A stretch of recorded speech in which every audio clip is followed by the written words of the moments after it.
Shalom à tous, Boker Tov les Koulam, il est 11h17, heure d'Israël, et on est Erev Parashat Pinchas avec le Rav Ben Ishai. Rav Ben Ishai, vous nous entendez? Shalom, bien sûr. Super, on est très heureux donc d'être avec le Rav Ben Ishai, Bienvenue à tous et à toutes. Rav de la Kehila de Emouna Shlema. Et donc aujourd'hui, on va parler donc de cette paracha et plus particulièrement du Korban Atamid, ce sacrifice perpétuel, journalier, quotidien. Je laisse la parole au Rav Ben Ishai. Bonne étude à nous tous.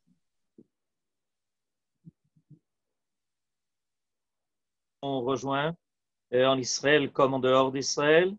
Et nous remercions évidemment Johan de continuer de nous accompagner avec sa plateforme. Il a permis à beaucoup de gens de découvrir des choses qu'ils ne connaissaient pas. Et il a une part du mérite. Alors, il est connu que la paracha de Pinchas est en fait la paracha qui va nous donner le résumé de tous les sacrifices qui doivent être offerts pendant toute l'année. Il y a un travail qui se fait au Beth Amikdash intense. Aujourd'hui, on en a un peu moins conscience, évidemment, mais quand on lit la paracha de Pinchas, on voit combien les Kohanim étaient affairés à un travail permanent au Beth Amikdash. Et à part le travail journalier, ils avaient évidemment le travail à faire à chaque Rosh Chodesh. Ils avaient évidemment le travail qu'ils devaient faire aussi pendant chaque fête. C'était énorme. Quand on y réfléchit, il y avait beaucoup de composants à cela. Aujourd'hui, on va parler du Korban Atamid, ce qui est en fait le sacrifice perpétuel. On va en parler premièrement parce que c'est un Korban qu'on offre chaque jour, tous les jours de l'année, sans exception, y compris les fêtes et les Shabbatot. Mais il y a une deuxième raison à ça. Hier, on a jeûné. Et le jeûne du 17 Tammuz, selon la Mishnah, dans le traité de Ta'anit au chapitre 4 à la Mishnah 6, Dalet Vav, nous dit qu'une des raisons pour laquelle ce jeûne a été fixé, le jeûne du 17 Tammuz qu'on a terminé hier soir, c'est que Batel Atamid. Batel Atamid, ça veut dire que ce jeûne-là a été annulé. Alors voilà, Johan nous le met sous les yeux. Chamisha dvarim eru et avotenu beshiva betamuz beshiva nishtabru haluchot ou batel atamid. Vous le voyez, il y a 5 choses qui sont arrivées à nos ancêtres et qui ont déterminé ce jeûne-là du 17 Tammuz. Alors, une des choses qui est invoquée ici, les tables de la loi ont été brisées par Moshe, et ensuite, on nous parle du fait que le Korban Atamid, c'est-à-dire qu'à un moment donné, les Kohanim dans le Beth Amikdash n'ont plus pu offrir ce sacrifice. Mais je voudrais aujourd'hui mettre l'accent sur le fait qu'on ne nous dit pas dans la Mishnah que le travail de sacrifice, le service que les Kohanim faisaient a été annulé. On parle du Korban Atamid en particulier. Alors, comment se fait-il que la Mishnah n'a pas employé une formule beaucoup plus générale? Cette formule aurait été les korbanot ont été annulés. Le service des Kohanim avec les sacrifices qu'ils avaient l'habitude d'amener s'est arrêté. En fait, c'est ça le véritable problème. Je vais vous expliquer pourquoi. Parce qu'à partir du moment où on n'offre pas le korban atamid, c'est-à-dire à partir du moment où il n'y a pas ce sacrifice perpétuel qui est offert, tous les autres corbanotes s'annulent aussi. Pour quelle raison?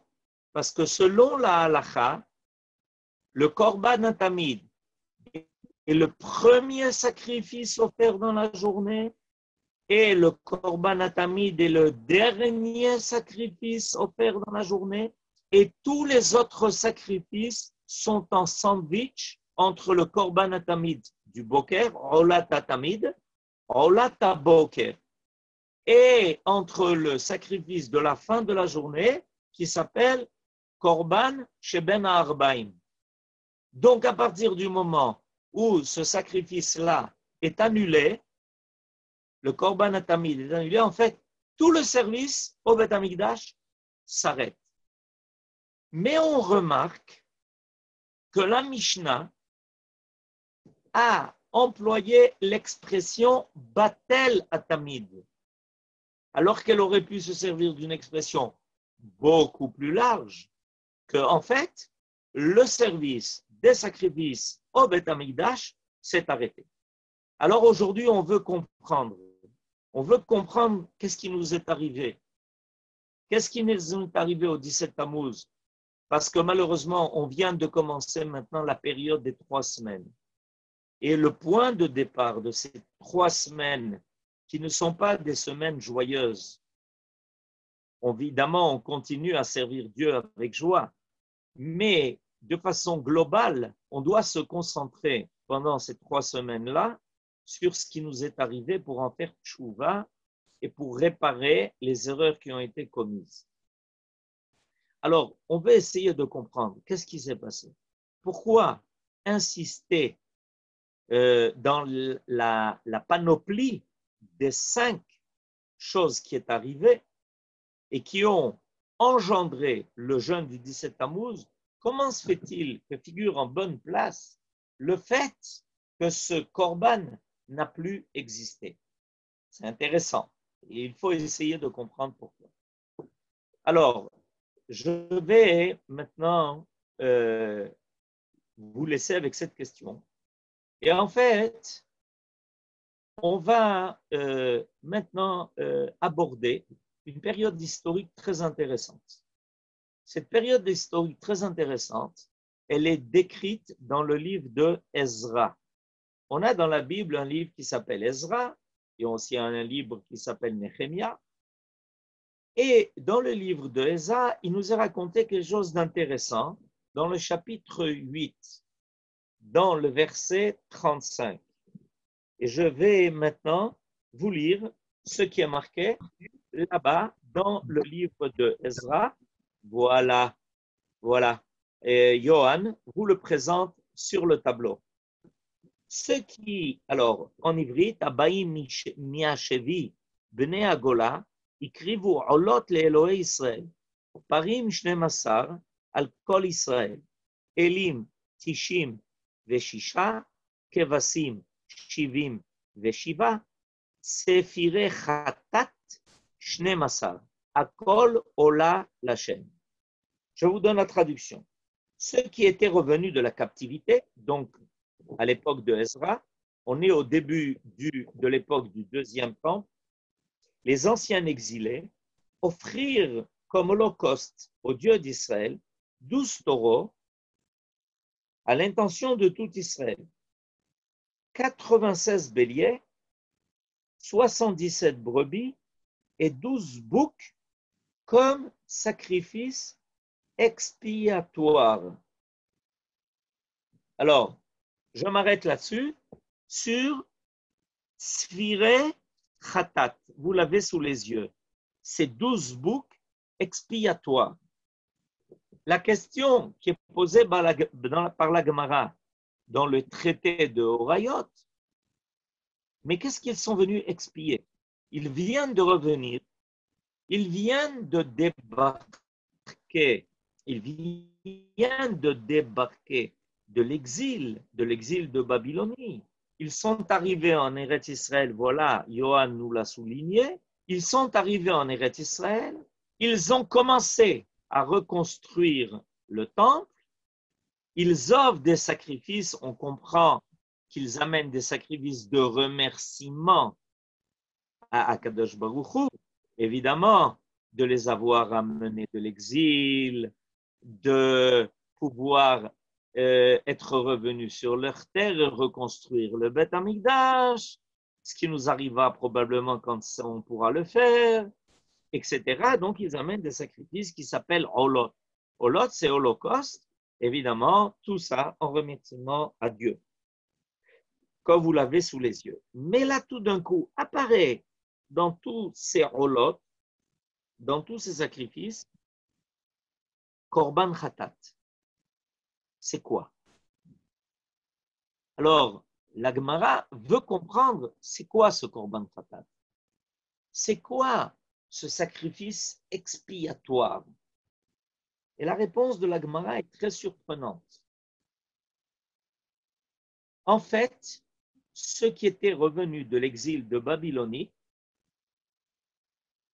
avaient décidé, en fait, ils n'avaient pas décidé, ils avaient reçu, probablement par Ezra qui les accompagnait et qui lui-même était prophète, ils avaient reçu comme indication d'amener des sacrifices expiatoires pour amener une capara sur ceux qui avaient fauté à l'époque du premier temple.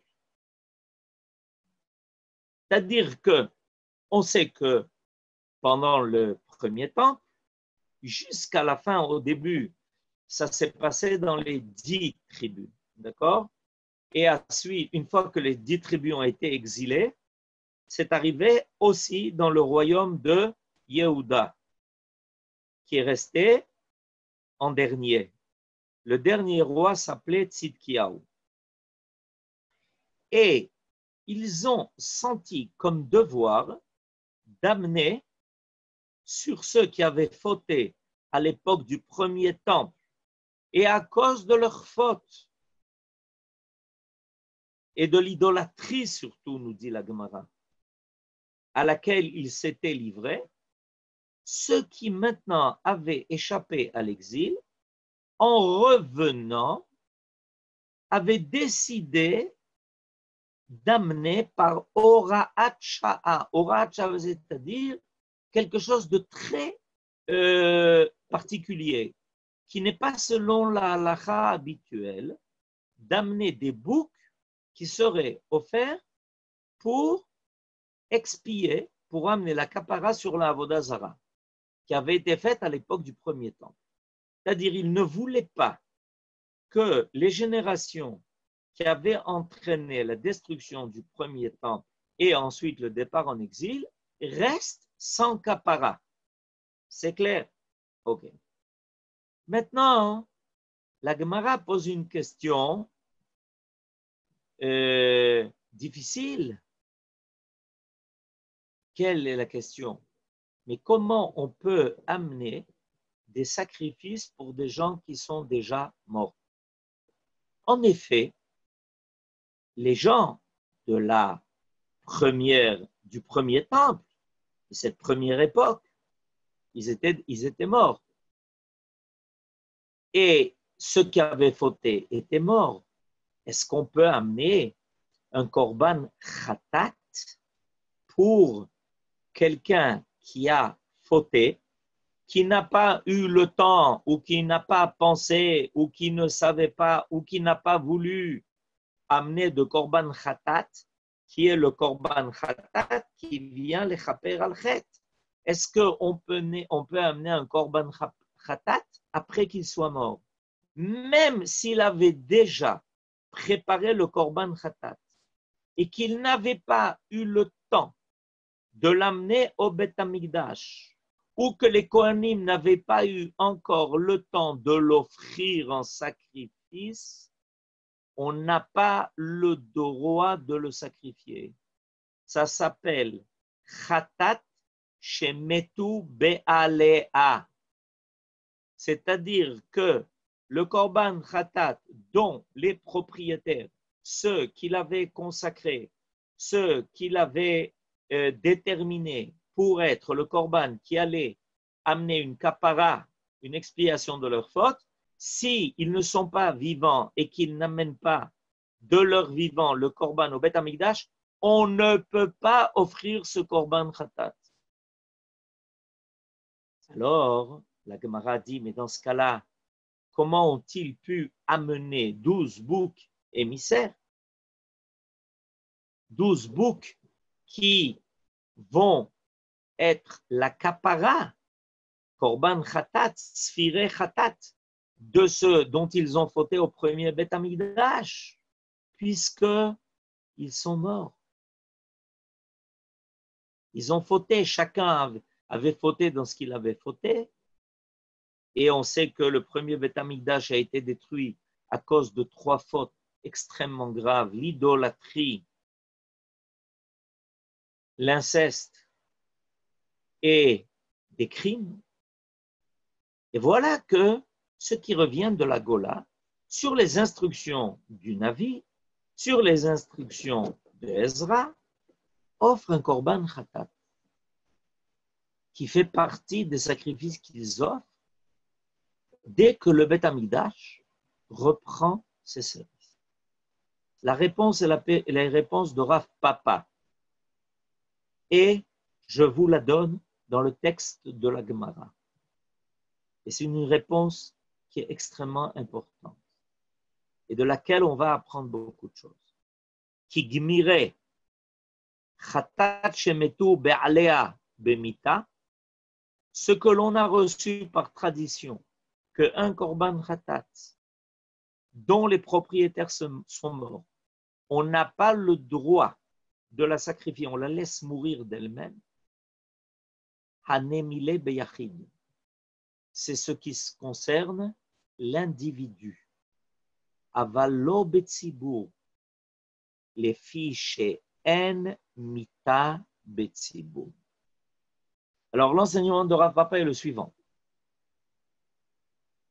La tradition de la halakha qui nous dit que l'on n'a pas le droit de sacrifier un korban khatat dont les propriétaires sont morts, c'est une loi qui ne concerne que l'individu. Mais quand on emmène un korban khatat sur l'ensemble de la collectivité, on peut amener ce korban d'expiation même lorsque ceux qui étaient vivants à l'époque où les fautes ont été commises sont morts. Parce que le tzibour, lui, est resté vivant. Il n'y a pas de mort qui concerne la collectivité. L'idée de la collectivité, en atzibour metim. C'est-à-dire que le principe de cette idée qu'on ne peut pas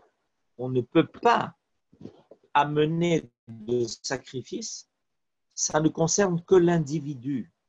L'individu peut mourir. La collectivité est toujours vivante. Et donc, quand les exilés de Babylonie sont revenus en Eretz Israël, et que le service au Beth Amikdash a repris, il y avait parmi eux encore des hommes vivants de l'époque du premier temple. C'est ce qui est enseigné dans le livre de Ezra lui-même dont je vous ai parlé, au chapitre 3, au verset Yud-Bet 12. Dans le livre de Ezra, on nous raconte qu'il y a des gens qui ont vu le deuxième Beth Amikdash et qui se sont mis à pleurer. Pourquoi? Parce qu'ils ont tout de suite ils ont constaté que, évidemment, le deuxième Beth Amikdash était loin d'être à la hauteur du premier. Vous savez qu'il y avait des miracles permanents dans le premier qui ne se sont pas renouvelés dans le deuxième. Et ils se sont mis à pleurer en disant et en se lamentant, mais c'est terrible, mais où est le premier Beth Amikdash qu'on a connu? Et évidemment, le prophète les a calmés en leur disant, on doit être content de ce que l'on a. Voilà, vous l'avez sous les yeux. Verabim mia kohanim, vous l'avez sous les yeux. Verabim mia kohanim ve'alevim, verashei avot azkenim, asher raou et tabat ha'ir rishon, beyasedo. Et nombreux ceux des kohanim léviim, des chefs du peuple, qui avaient vu le premier Beth Amikdash alors qu'il était construit et qui regardaient maintenant le deuxième Beth Amikdash. Bochim bekol gadol. Ils prient, ils pleuraient de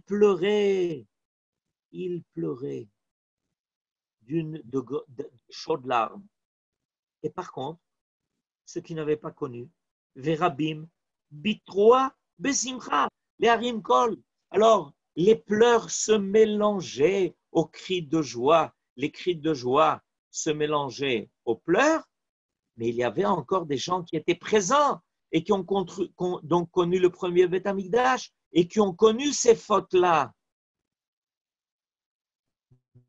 dont on est obligé maintenant, qu'on est obligé maintenant de réparer pour pouvoir enfin retrouver ce que l'on a connu lorsqu'on est rentré en Eretz Israël à l'époque du premier temple et du deuxième temple.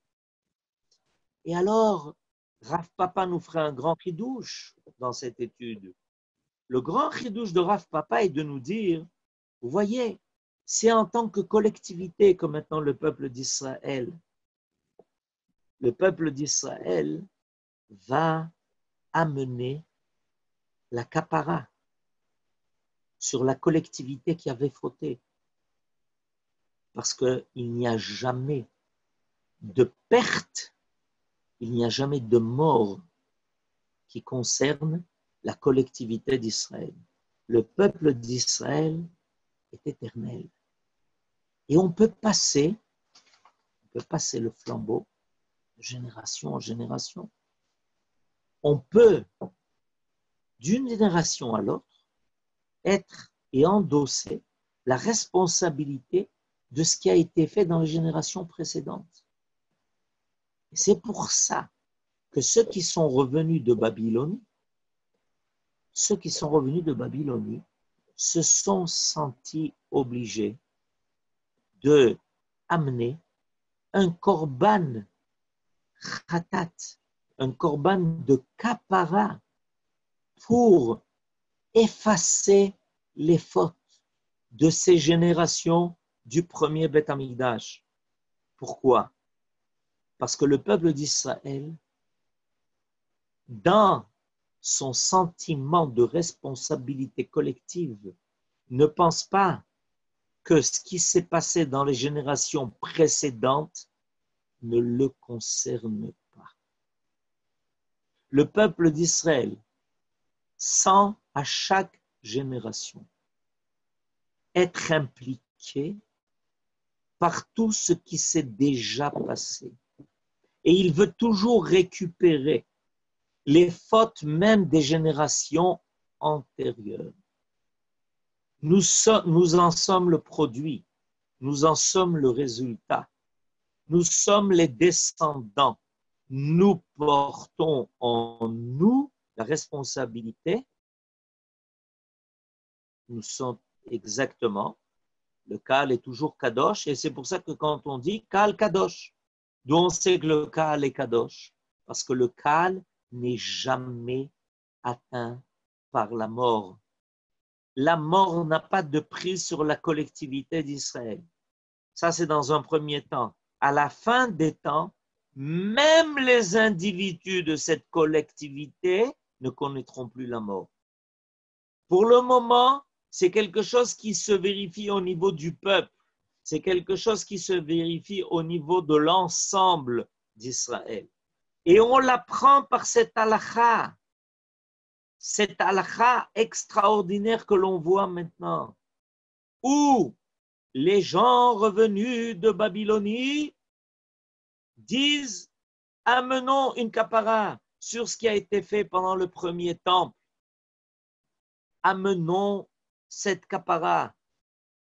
Venons faire tout ce que l'on peut faire pour que leurs fautes soient effacées et qu'ils puissent continuer d'être avec nous, présents avec nous dans ce retour qui se fait de l'exil, que l'on ramène avec nous tout le peuple, les vivants et les morts. Même ceux qui ont fauté de fautes tellement graves, on va les ramener. Et pour cela, on doit d'abord prendre sur nous d'amener une capara sur leurs fautes. Et Rav Papa dit, sachez une chose, tout ce qui sera fait au niveau collectif aura toujours force de loi. Même cette halakha qui est connue, cette halakha qui est que l'on ne peut pas amener un korban d'expiation sur les fautes d'un individu quand on décide de le faire pour une collectivité, pour la collectivité d'Israël, et qu'on décide d'effacer les fautes de la collectivité d'Israël, à ce moment-là, tout d'un coup, c'est possible. Chaque génération peut endosser le passé et le passif des générations. Et on le dit quand on fait le vidouille, Anachnu chatanu, Anachnu va'avotenu. Pourquoi rappeler les fautes de nos ancêtres? Pour dire que quand on va faire maintenant tchouva, et quand on va faire le tikkun, on va le faire non seulement pour nous-mêmes, mais on va le faire pour tous ceux qui nous sont précédés. On pourrait se dire en quoi ça nous concerne? Mais ça nous concerne parce que la collectivité, en réalité, est une seule et unique chaîne. Et tous les maillons de la chaîne sont liés l'un à l'autre. Voilà. Alors maintenant, on commence à comprendre un peu ce qui nous est dit dans cette Mishnah. Batel atamid. C'est quoi Batel atamid? Batel atamid, le sacrifice perpétuel. Le sacrifice perpétuel, c'est pas que techniquement, on n'a plus pu assurer le service au Beth Amikdash. Ce qui nous empêche de sentir profondément le deuil concernant la destruction du temple et le départ en exil, c'est qu'on a le sentiment que notre vie n'a pas fondamentalement été atteinte, qu'on n'est pas infirme. Mais nos sages nous ont fait ici une grande allusion. Tu sais ce qui s'est passé? Quand ce sacrifice perpétuel n'a plus été offert, tous les sacrifices n'ont plus été offerts au Beth Amikdash, parce que le Korban Atamid est celui qui est la clé d'ouverture de tout le service au temple et la clé de fermeture de tout le service qui s'y fait. Et alors, à ce moment-là, a été mis en danger l'idée même de la collectivité. En réalité, ce qui a été remis en question, avec l'arrêt de ce service au Beth Amikdash, c'est la tmidiout, c'est la perpétuité du lien entre Israël et Dieu. Et par là, évidemment, l'éternité d'Israël même. Parce que l'éternité d'Israël, ce que l'on appelle Netzach Israël, c'est parce que apparaît en lui profondément en tant que collectivité l'idée de l'éternité de l'éternel. Nous avons l'habitude, lorsque nous parlons de Dieu, en français en plus, de parler de l'éternel. Et l'éternel est la source de notre éternité. Ce qui se faisait au temple chaque jour, sans exception, sans arrêt, sans qu'il n'y ait jamais d'interruption. C'était le Korban HaTamid. Et le Korban HaTamid était en fait le signe de la perpétuité, de la présence de l'Éternel dans notre éternité. Et quand le Korban HaTamid a été annulé, il y a quelque chose de grave qui s'est passé. Le peuple d'Israël a perdu le sentiment d'être une collectivité, de vivre non pas une vie individuelle, non pas une vie seulement personnelle, non pas une vie qui est une religion de l'individu. Il a perdu le sentiment d'être attaché à l'éternité en tant que collectivité. L'idée du tamid, en disparaissant, a donné le sentiment que quelque chose était peut-être en train de disparaître avec, que Dieu nous préserve, l'éternité d'Israël. Et ça, quand ça a été ressenti, tout de suite, le peuple d'Israël a tremblé et il a décidé tout de suite de fixer pour cela un jeûne. Si on fait attention aux raisons du jeûne qui a été fixé, qu'est-ce que l'on a comme dénominateur commun? Moshe Rabbeinu brise l'étape de la loi. C'est ce qui a été enseigné. Moshe Rabbeinu, l'étape de la loi. Quoi, Dieu n'est plus en lien avec nous? L'étape de la loi, c'est le cadeau que le Khatan a envoyé à la Kala. Le Khatan, le bien-aimé, c'est Akadosh Baruch Hu. La Kala, c'est Knesset Israël. C'est nous. Il reprend le cadeau. Quoi, les fiançailles sont brisées?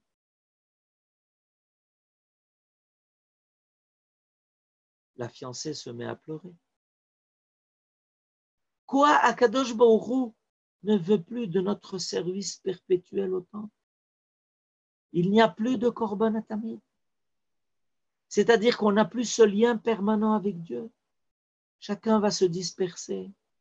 Chacun va essayer de trouver un peu de ce qui reste très pâle de ce lien avec Akadosh Baruch Hu dans sa communauté, dans sa religion qui n'a pas plus de 4 coudées. Dans le traité de Brachot, il est marqué que depuis la destruction du temple, Dieu n'a plus que 4 coudées de halakha. C'est-à-dire qu'on ne peut sentir l'attachement à Dieu que dans les 4 coudées des mitzvot que l'on applique et que auxquelles on fait attention.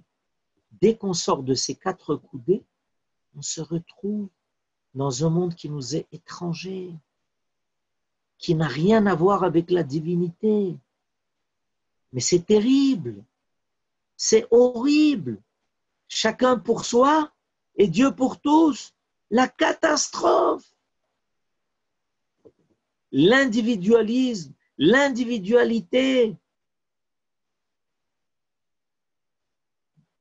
même au niveau de la religion. Tout le monde se met à pleurer, tout le monde commence à jeûner et comprend qu'avec le Korban HaTamid, c'est la tmidiout des liens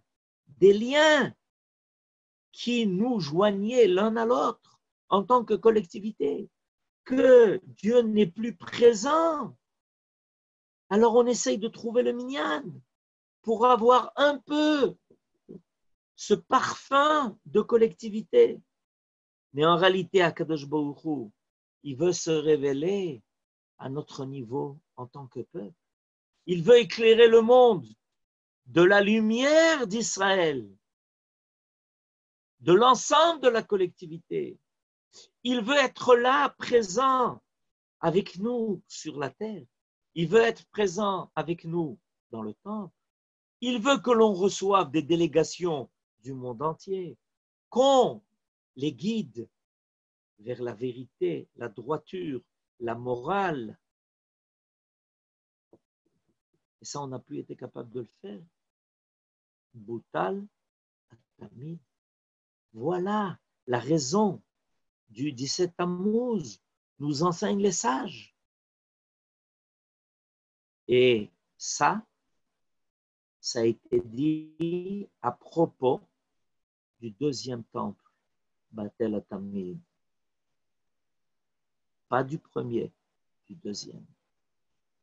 C'est-à-dire que ça a été la grande épreuve. La grande épreuve, c'est que quand on est parti avec la destruction du deuxième temple en exil, alors là, gravement, sérieusement, a été remise en cause notre capacité d'apparaître dans le monde en tant que Netzach Israël, en tant que collectif. On s'est divisé, éparpillé, on est devenu des groupuscules, chacun avec sa façon de vivre, et même de vivre, malheureusement, le Kodesh. Qu'est-ce que l'on fait maintenant? On est en train d'amener à cela un tikkun. En réalité, sachez que notre volonté de retrouver le Beth Amikdash n'est pas une reprise technique du service. Elle est avant tout une reprise de l'idée de la collectivité. Tant que la collectivité d'Israël ne retrouvera pas complètement, totalement, sincèrement, par une idée de Ahava, par une idée de responsabilité collective de tout ce qui se passe dans le peuple, le Tamid ne peut pas réapparaître.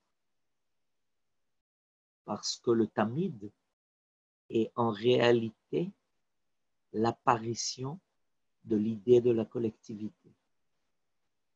Quand la collectivité d'Israël reprendra sa forme totale et qu'elle, d'une seule voix, pourra affirmer Shema Israël, alors on verra tout d'un coup que le service au Beth Amikdash sera simple. Parce que la collectivité en tant que collectivité retrouvera son Dieu. Et tout ce qui nous a tellement effrayés, quand on a vu le fiancé reprendre les cadeaux, comme s'il voulait annuler les fiançailles, et même le mariage, tout ça reprendra par de nouvelles fiançailles et un nouveau mariage. C'est ce qui est prévu et c'est ce qui nous est indiqué par les prophètes. Et à ce moment-là, il y aura à nouveau la réapparition de cette dimension du Tamid, du Korban. Alors, aujourd'hui, on va profiter maintenant de ces 3 semaines-là.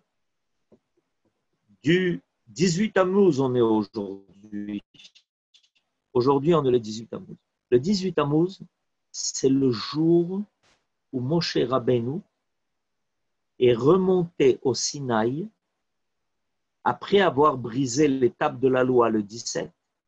Aujourd'hui, il est remonté pour 40 jours au Sinaï pour implorer à Kadosh Baruch Hu de pardonner au peuple d'Israël. Aujourd'hui, Chai Betamuz. profitons encore de ce jour pour l'accompagner. Et avec Moshe Rabbeinu, demander à Kadosh Baruch Hu de retrouver les fiançailles et le mariage avec le peuple d'Israël, surtout en cette veille de Shabbat, quand on dira Boi Kala, que ça se refasse à nouveau très bientôt, Be'ezrat Hashem, et que dans les rues, on entende à nouveau ces cris de joie et d'allégresse de tous ces mariages qui nous attendent. Amen. Ken Yehi Ratzon. Amen. Toda Rabba au Rav Yehuda Ben Ishai. Rav, on a pris l'habitude de finir avec une musique. Est-ce que vous êtes possède qu'on peut mettre une musique douce, Virvot Shabbat, ou pas, pendant les 3 semaines? On peut. Besséder Gamon. Alors, vu le cours qu'on a eu, déjà avant la musique, j'aimerais vous faire part d'une annonce, puisque qu'est-ce qui se passe?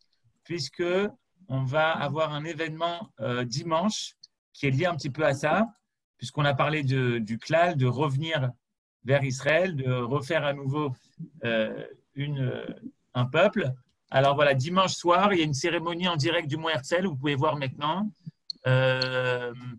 avec plusieurs rabbinim qui vont parler, le Rav Cherki, le Rav Kling, le Rav Zini, une cérémonie officielle. Il y aura également une askara, donc on verra le Kaddish, les Teilim pour Benjamin Zev, Théodore Herzl. Voilà, c'est un événement unique, c'est le Kaf Tammuz, le 20 Tammuz, c'est l'askara de Herzl. Donc je vous invite à vous connecter. Et on finit en chanson avec le Rav Yehuda a beaucoup parlé des corbanotes et ça m'a rappelé une des plus belles chansons de ces derniers temps. C'est une chanson d'Ishai Ribo qui parle de Yom Kippour, qui s'appelle Seder Avoda. Donc on va maintenant pouvoir entendre cette chanson Seder Avoda de Yom Kippour de Ishai Ribo. Voilà, vous pouvez comme d'habitude écrire des messages de Shabbat Shalom, d'où est-ce que vous écoutez, et le Rav Ben Ishai lira tout ça dessus. Shabbat Shalom. נכנס למקום שנכנס ועמד במקום שעמד רחץ ידיו רגליו טבל עליו ונסתפק בא ממקום שהוא בא והלך למקום שהלך פשט בגדי החול לבש בגדי לבן וכך היה אומר אנא השם כפר לחטאים לעוונות ולפשעים שחטאתי לפניך אני וביתי ואם אדם יכול לזכור את הפגמים את החסרונות את כל הפשעים את כל העוונות בטח ככה היה מונה אחת ואחת, אחת ושתיים, אחת ושלוש, אחת וארבע, אחת וחמש. ישר היה מתייאש כי לא יכול היה לשאת את המרירות אחת, את הבושה, את הפספוס, את ההפסד. בכהנים והעם העומדים בעזרה כשהיו שומעים את שם השם המפורש יוצא מפי כהן גדול היו קוראים משתחווים ונופלים על פניהם ברוך שם כבוד מלכותו לעולם ועד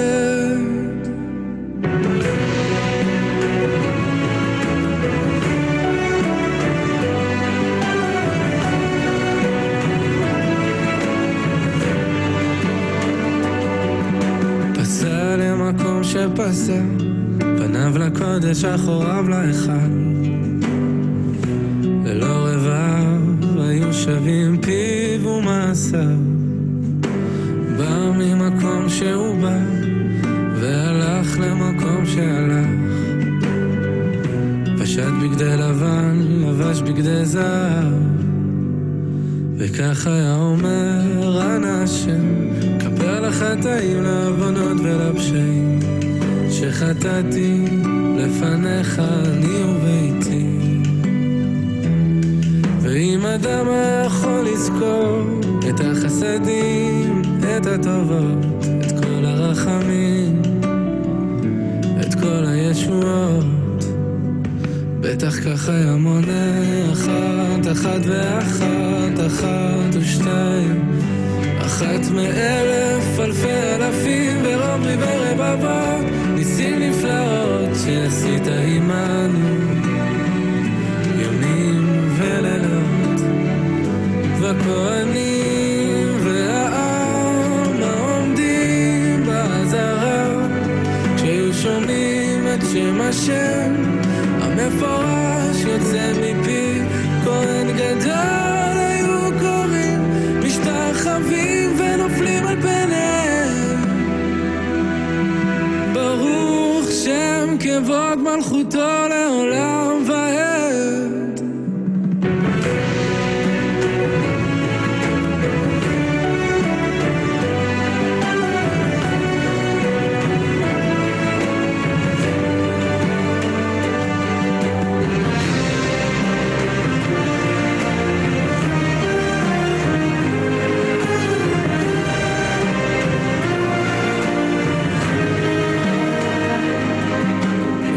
ממקום שיצא ורעד במקום שעמד, פשט בגדי זהב, לבש בגדי עצמו, וכל העם והכהנים היו מלווים אותו לביתו, ויום טוב לאוהביו, כי נסלח לכל עדת ישראל.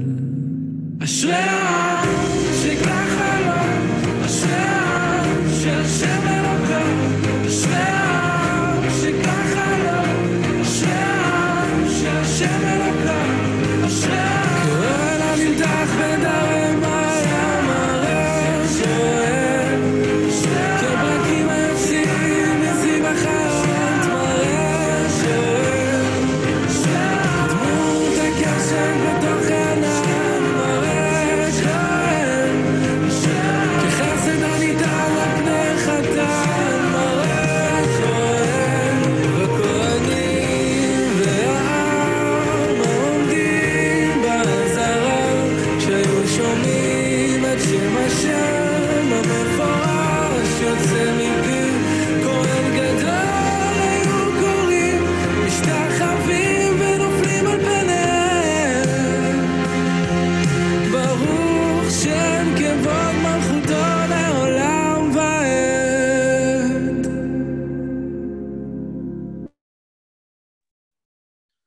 Voilà, Shabbat Shalom à tous. Merci à vous tous. J'ai vu Sèvres, Paris, on a Brésil. Vous pouvez ouvrir vos micros, nous dire Shabbat Shalom. Jérusalem.